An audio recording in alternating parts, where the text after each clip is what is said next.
నడిచినా కూర్చున్నా మోకాళ్ళ నొప్పులు వస్తున్నాయా? ప్రాణ పెయిన్ క్లినిక్ లో అధునాతన చికిత్సతో మోకాళ్ళ నొప్పులు తగ్గించుకోండి. హాయ్ హలో నమస్తే, వెల్కమ్ టు మనం టీవీ. నేను దుర్గా. కాంగ్రెస్ పార్టీ ఎమ్మెల్యే కోటాలో ఎమ్మెల్సీ అభ్యర్థులను ప్రకటించారు. బల్మూరి వెంకట్, మహేష్ కుమార్ గౌడ్లకు స్థానం దక్కింది. అయితే చివరి నిమిషం వరకు అందరూ అద్దంకి దయాకర్కి సీటు దొరుకుతుందని అనుకున్నారు, కానీ అది జరగలేదు. అంటే కాంగ్రెస్ పార్టీ అద్దంకి దయాకర్కి హ్యాండ్ ఇచ్చినట్టేనా? ఈ విషయాలపై మనతో మాట్లాడడానికి ప్రముఖ అనలిస్ట్ కట్ట కార్తిక్ గారు ఉన్నారు. ఆ విషయం గురించి చర్చిస్తాం. నమస్తే కార్తిక్ గారు. నమస్తే. చివరి నిమిషం వరకు అద్దంకి దయాకర్ గారికి సీట్ వస్తుందని ఆశించారు, కానీ అది జరగలేదు. అంటే ఇప్పుడు కాంగ్రెస్ పార్టీ అద్దంకి గారికి హ్యాండ్ ఇచ్చినట్టేనా? దీన్ని ఎలా చూస్తారు? ఇప్పుడు వాస్తవానికి ఎమ్మెల్యే కోట ఎమ్మెల్సీ ఎన్నికలు వాస్తవానికి ఒకటే సీటు కాంగ్రెస్కి రావాలి, కానీ విడివిడి నోటిఫికేషన్లు రావటం వల్ల కాంగ్రెస్ పార్టీకి 2 ఎమ్మెల్సీలు వచ్చాయి. వాస్తవానికి 2 ఎమ్మెల్సీలకి ఒకటే నోటిఫికేషన్ ఇచ్చి ఉంటే కాంగ్రెస్కి ఒకటి, బీఆర్ఎస్కి ఒకటి వచ్చి ఉండేది. కానీ విడివిడి నోటిఫికేషన్ ఇవ్వటం వల్ల 2 స్థానాలు వచ్చాయి. ఇది కాంగ్రెస్కి నిజంగా ఒక రకంగా మంచి ప్రయోజనం చేకూరిన అంశం. కానీ ఇక్కడ ఎవరెవరికి ఇస్తారు అనుకున్న పేర్లు బయటకు వచ్చినప్పుడు మొదట్లో చాలా పేర్లు పరిశీలన ఉన్నప్పటికీ కూడా చివరికి బలమూరు వెంకట్ పేరు, అద్దంకి దయాకర్ పేరు ఖరారైనట్టుగా నిన్నటిదాకా కాదు, ఇందాక దాకా వార్తలు చూస్తాం.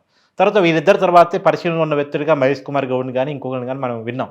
కానీ ఉన్నట్టుండి అద్దంకి దయాకర్ పేరు క్యాన్సిల్ అయింది, మహేష్ కుమార్ గౌడ్ పేరు బొంతుకొచ్చింది. నేను అనుకోవటం దీంట్లో 2 కారణాలు. బల్మూరు వెంకట్కి ఎందుకు వచ్చింది అంటే ఆయన మీ అందరికీ తెలుసు హుజూరు బాదులో ఈటల రాజేందర్ మీద చాలా పెద్ద ఫైటే చేశాడు ఓ రకంగా చెప్పాలంటే. సో సరే అప్పుడు ఓడిపోయే స్థానం అని తెలిసి ఆయన నిలబడ్డాడు పార్టీ కోసం. ఆ రోజు తనకి కెరియర్కి ఇబ్బంది, మొట్టమొదటిసారి ఎమ్మెల్యేగా నిలబడుతున్నప్పుడు అక్కడ ఓడిపోతుందని తెలిసినప్పుడు కూడా నిలబడి తన కెరీర్ని పనంగా పెట్టి పార్టీ కోసం నిలబడ్డాడు అనేది ఒకటి. తర్వాత అది కాకుండా ఆయన సెంట్రల్ జైలుకి పోయినప్పుడు సెంట్రల్ జైలుకి మన రాహుల్ గాంధీ స్వయంగా పోయి బల్మూరు వెంకట్ని, ఆ రోజు కేసీఆర్ ప్రభుత్వం ఆ విద్యార్థి సమస్య మీద పోరాడుతుంటే బల్మూరు వెంకట్ని తీసుకుపోయి జైల్లో పెడితే రాహుల్ గాంధీ స్వయంగా పోయి బల్మూరు వెంకట్ని సెంట్రల్ జైలు పోయి పరామర్శించారు. సో పార్టీ కోసం కమిటెడ్గా ఫైట్ చేశారు, లాఠీ దెబ్బలు తిన్నారు కేసీఆర్ గారి ప్రభుత్వంలో, అనేక కేసులను ఎదుర్కొన్నారు, పార్టీ కోసం నిలబడ్డాడు, యువకుడు అని చెప్పేసి కారణం చేత బల్మూరు వెంకట్కి మొదటి ప్రయారిటీ ఇచ్చినట్టు నేను అనుకుంటున్నాను. ఇక మహేష్ కుమార్ గౌడ్కి ఎందుకు ఇచ్చినట్టు అంటే అతను బీసీ సామాజిక వర్గానికి సంబంధించిన వ్యక్తి. పోయినసారి ఎన్నికల్లో తన సీటు కోల్పోయాడు. వాస్తవానికి గతంలో కూడా ఎమ్మెల్యేగా పనిచేసిన వ్యక్తి, మాజీ ఎమ్మెల్యే ఆయన. సో అయినప్పటికీ తను నిజామాబాద్ జిల్లాలో సీటు ఆశించినప్పటికీ కూడా తనకి సీటు కేటాయించలేదు ఉన్నటువంటి కాంపిటీషన్స్లో. అయినా పార్టీ కోసం పనిచేశాడు. ఆ టైంలో అనుకున్నారు ఆయన పీసీ ప్రెసిడెంట్ అవుతారు అని చెప్పేసి అనుకున్నారు. పార్టీ అధికారంలోకి వచ్చిన తర్వాత ఇప్పుడు రేవంత్ రెడ్డి గారు ముఖ్యమంత్రి అయ్యారు, పీసీ ప్రెసిడెంట్ ఈ కొత్త వాళ్ళకి కేటాయించాల్సి వచ్చింది. సో సహజంగానే రెడ్డికి ముఖ్యమంత్రి పదవి ఇచ్చారు కాబట్టి ఒక బీసీకి ప్రయారిటీ, బీసీ కాబట్టి తెలంగాణలో ఎక్కువ జనాభా ఉంది బీసీలు కాబట్టి ఆ బీసీకి పీసీ ప్రెసిడెంట్ ఇస్తారని చెప్పేసి అందరూ అనుకున్నారు. దాంట్లో బీసీ ప్రెసిడెంట్గా 2 పేర్లు పరిశీలనలో ఉన్నాయి వాస్తవానికి, మధు యాస్కి గారు, మహేష్ కుమార్ గౌడ్ గారు. కానీ మహేష్ కుమార్ గౌడ్ గారికి ఇప్పుడు ఎమ్మెల్సీ ఇవ్వడం ద్వారా ఇప్పుడు ఆయన మంత్రివర్గంలో తీసుకుంటారు. సో ఇక పీసీ ప్రెసిడెంట్గా మధు యాస్కి గౌడ్ గారికి క్లియర్ పిక్చర్, ఆయనకి పీసీ ప్రెసిడెంట్ ఇచ్చే అవకాశం ఉంది. సో మహేష్ కుమార్ గౌడ్ ఎమ్మెల్సీ చేసి మంత్రి చేసే అవకాశం ఇప్పుడు కనపడుతూ ఉంది. ఇక మొత్తం పరిశీలనలో నష్టపోయింది ఎవరు అంటే అద్దంకి దయాకర్. వాస్తవానికి ఈ మహేష్ కుమార్ గౌడ్ ఏ రకంగా సీట్ లాస్ అయ్యారో, బల్మూరు వెంకట్ ఏ రకంగా ఎన్నికల టైంలో సీట్ లాస్ అయ్యారు అంటే ఈ ఓడిపోయే టైంలో తన పొలిటికల్ కెరీర్ని పనంగా పెట్టేసి హుజూరాబాద్లో నిలబడ్డ వ్యక్తి మొన్నటి ఎన్నికల్లో వచ్చేసరి సీటు దక్కలేదు బల్మూరు వెంకట్కి. ఆ ప్లేస్లో కొత్త వ్యక్తికి అప్పటికప్పుడు పార్టీలో జరిగినటువంటి ప్రణవ్ అనే వ్యక్తికి పార్టీ మన హుజూరాబాద్ సీట్ని కేటాయించడం జరిగింది. అయినా బల్మూరు వెంకట్ పార్టీ లైన్లో పనిచేశారు. సో ఈ కమిట్మెంట్స్ ఇద్దరికి ఎమ్మెల్సీ రావడానికి కారణమని. మరి అదే కమిట్మెంట్ అద్దంకి దయాకర్ కూడా జరిగింది కదా. అసలు అద్దంకి దయాకర్కి జరిగిన అన్యాయాలు అన్నీ ఇన్ని కావు, నేను కొన్ని చెప్పుకుంటూ వస్తాను.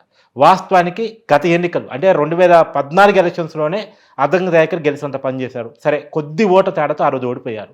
సరే 2018 ఎలక్షన్స్ డిసెంబర్లో జరిగినటువంటి తెలంగాణ ఎన్నికల్లో అద్దంకి దయాకర్ నిజానికి ఆయన బలంగా చెప్పేది నేను గెలిచాను, కానీ 2 ఈవీఎంలు మొరాయించిన అనే పేరుతో ఓట్లు లెక్కించకుండా నన్ను ఓడిపోయినట్టు ప్రకటించారు.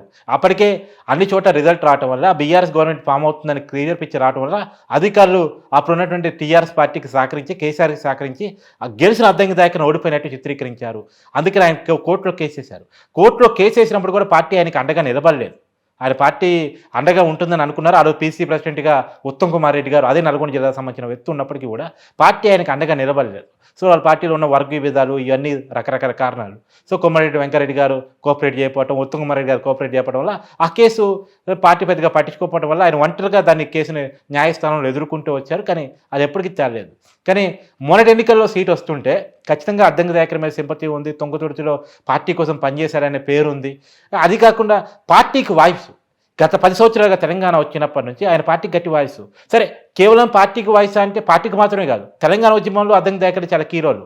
తెలంగాణ జేఏసీలో కోదండరామ్ గారు చైర్మన్గా ఉంటే కో చైర్మన్గా అద్దంకి దయాకర్ గారు ఉన్నారు. సో అదిగాక సరే తెలంగాణ ఉద్యమంలో ఆయన పాత్ర ఏంటి అని ఒక రకం. తర్వాత సామాజిక ఉద్యమాల్లో ఆయన పాత్ర ఏంటి, సామాజిక ఉద్యమాల్లో మాల మహానాడు పేరుతో మాల జాతి కోసం అంటే ఎస్సీల కోసం ఆయన తన జీవితాన్ని సాక్రిఫై చేస్తూ అనేక పోరాటాలు చేస్తూ ఎస్సీల కోసం అనేకం సాధించిన వాళ్ళు అద్దంకి దయాకర్ ఉన్నారు. ఒకవైపు సామాజిక ఉద్యమాల్లో అద్దంకి దయాకర్ ఉన్నాడు, ఇంకోవైపు తెలంగాణ ఉద్యమంలో అద్దంకి దయాకర్ ఉన్నాడు.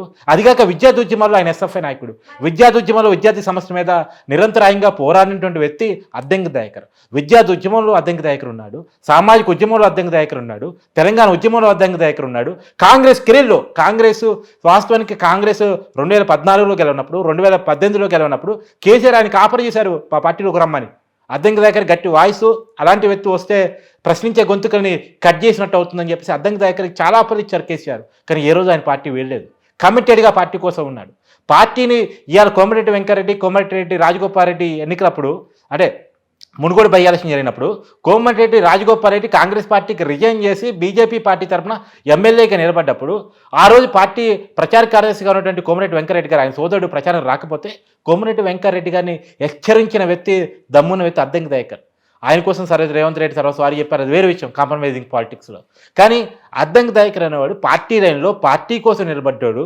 ఆయనకు ఉద్యమ చరిత్ర ఉంది, విద్యార్థి ఉద్యమ చరిత్ర ఉంది, సామాజిక ఉద్యమ చరిత్ర ఉంది, తర్వాత తెలంగాణ ఉద్యమ చరిత్ర ఉంది. కాంగ్రెస్ పార్టీలో గట్టి వాయిస్గా గత 10 సంవత్సరాలుగా ఆయన ఉన్నారు. కానీ ఆయనకి అన్యాయం జరగటం నిజంగా బాధాకరం, శోచనీయం.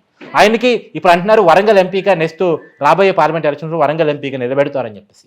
ఆయనకి ఎంపీ కావాలా ఎమ్మెల్సీ కావాలా అని చూసినప్పుడు ఆయన కోరుకున్నది ఎమ్మెల్సీ కోరుకుని మంత్రి ఇస్తారని ఆయన అనుకున్నారు. యాక్చువల్గా రేవంత్ రెడ్డి గారు ఫస్ట్ ఎమ్మెల్సీకి అద్దంకి దయాకర్ గారినే తీసుకుంటారని అనుకున్నారు. మరి ఏం లెక్కలు మారాయో, ఎక్కడ ఎవరు లాబింగ్ చేశారు, కాంగ్రెస్ అధిష్టానం ఏం లెక్కలు వేసుకుందో ఒక మాట బయటకు వస్తుంది. ఏంటంటే ఆ రోజు మహేష్ కుమార్ గౌడ్ గారు సీటు సాక్రిఫై చేసినప్పుడు ఆయనకి కేసీ వేణుగోపాల్ గారు మాట ఇచ్చారట. ఆ మాట కోసం కేసీ వేణుగోపాల్ గారికి ఇప్పుడు ఆ మాట కోసం మహేష్ కుమార్ గౌడ్ గారికి ఎమ్మెల్సీ ఇచ్చారంట. అయితే ఇప్పుడు ఎంపీ సీట్ ఇవ్వడం కోసం ఎమ్మెల్సీ సీట్ ఇవ్వలేదంటారా మీరు అద్దంకి దయాకర్ గారికి? అంటే ఆయనకి ఎంపీ సీట్ ఇవ్వక తప్పదు. ఇక కాంగ్రెస్ ఇప్పటికే చాలా హ్యాండ్ ఆయనకి ఇచ్చింది. వాస్తవంగా ఆయన ఓడిపోయినప్పుడు గెలిచి ఓడిపోయినప్పుడు ఆయనతో కాంగ్రెస్ పార్టీ సరిగా లేదు. తర్వాత మొన్నటి ఎన్నికల్లో అక్కడ తొంగిదొరుతులో ఆయన్ని కాదని మందుల సామిల్ గారికి టికెట్ ఇవ్వడం జరిగింది. సరే మందుల సామిల్ గారు కూడా తెలంగాణ ఉద్యమ చరిత్ర ఉండొచ్చు కాక, కానీ అంతకంటే ఎక్కువ చరిత్ర ఉన్నటువంటి వ్యక్తి అద్దంకి దయాకర్ గారు. కేవలం తెలంగాణ ఉద్యమ చరిత్ర మాత్రమే కాదండి, ఆయనకి సామాజిక ఉద్యమ చరిత్ర ఉంది, విద్యార్థి ఉద్యమ చరిత్ర ఉంది. కాంగ్రెస్ పార్టీ గట్టి వాయిస్గా 10 సంవత్సరాలుగా నెగుతూ వస్తున్నారు. కేసీఆర్ ఎన్ని ఆఫర్లు ఇచ్చే పార్టీ కోసం బతుకుతూ వస్తున్నారు. అట్లాంటి వ్యక్తికి న్యాయం చేయటం అనేటువంటిది కాంగ్రెస్ పార్టీ ప్రాథమిక బాధ్యతగా తీసుకోవాలి. సో ఆయనకి ఇప్పుడు ఎంపీ సీట్ ఇచ్చినా నాకు తెలిసి ఎంపీ సీట్ ఆయనకంటే కూడా ఆయన మంత్రివర్గంలో చేరాలని కోరుకుంది. తెలంగాణలో ఆయన అంటే తెలంగాణ వాయిస్గా, తర్వాత సామాజిక తరగతులకు వాయిస్గా ఆయన నిలబడే ఆశ ఆయనకుంది.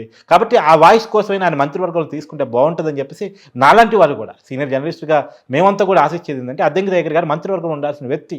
ఇవాళ చాలామంది అనర్హులు మంత్రివర్గంలో అంటే తెలంగాణ ఉద్యమంతో సంబంధం లేని వాళ్ళు, కాంగ్రెస్ చరిత్రతో సంబంధం లేని వాళ్ళు, కాంగ్రెస్ ఉద్యమంలో కాంగ్రెస్ ప్రతిపక్షంలో ఉన్నప్పుడు కాంగ్రెస్తో లేనటువంటి వాళ్ళు చాలామంది ఇవాళ మంత్రివర్గంలో ఉన్నారు.